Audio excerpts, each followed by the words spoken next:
На почетокот сакаме да истакнеме дека заштитата на животната средина и одржливо располагање со ресурсите е важен општествен приоритет, но за оваа цел да биде реализирана неопходен е системски пристап и инклузивност на процесот на носење на одлуки со вклучување на сите засегнати страни, како и предвидување на соодветен период на прилагодување кон новите решенија.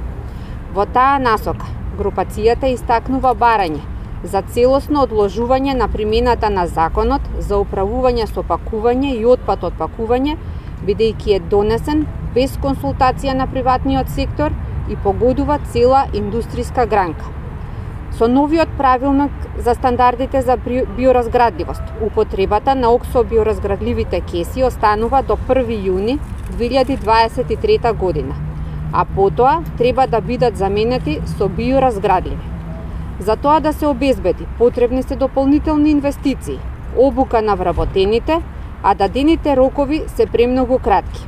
За споредба, во Германија е донесен закон во 2015 година со кој на производителите им се остава рок од 7 години за адаптација и пренамена на своето деловно работење.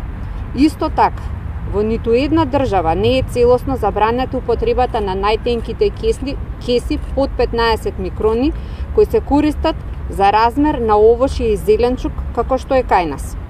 Но иако има одложување на забраната за користење на оксобиоразградливите кеси, нивната цена од вчера изнесува 15 денари, што представува дополнителен удар за производителите, трговците и граѓаните, а недореченостите и нејаснотиите во законското решение направија вистински хаос. Сметаме дека надоместокот кој ќе го плаќаат граѓаните за една кеса од 15 денари представува дополнителен финансиски товар во време на економска криза и пандемија. Производителите на пластични кеси се соочени со големи проблеми, бидејќи големиот дел од нарачките се откажуваат, со што значително се намалува обемот на работа. Примената на законското решение е проблематично и затоа што нема прецизен план и програма за што ќе се трошат средствата кои ќе се уплаќаат на сметката во Министерството за животна средина.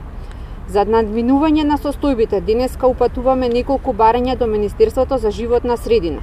Прво, бараме да се укине надоместокот од 15 денари, бидејќи не само што нема никаква пазарна логика, туку е многу повисоко споредено со другите држави.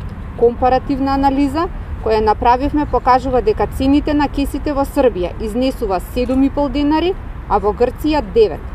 Сметаме дека зголемувањето на цената треба да биде сукцесивно во етапи. Исто така неопходно е да се интервенира во казнените одредби, бидејќи глобите за трговците, доколку например не водат соодветна евиденција за продажба на кеси, се и до 180.000 евра.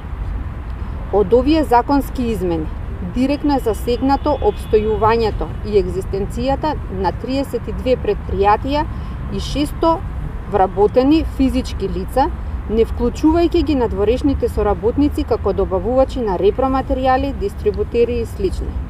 Затоа е неопходно законот да се измени и да се изнајде заедничко решение во консултација и работни групи со производителите и трговците.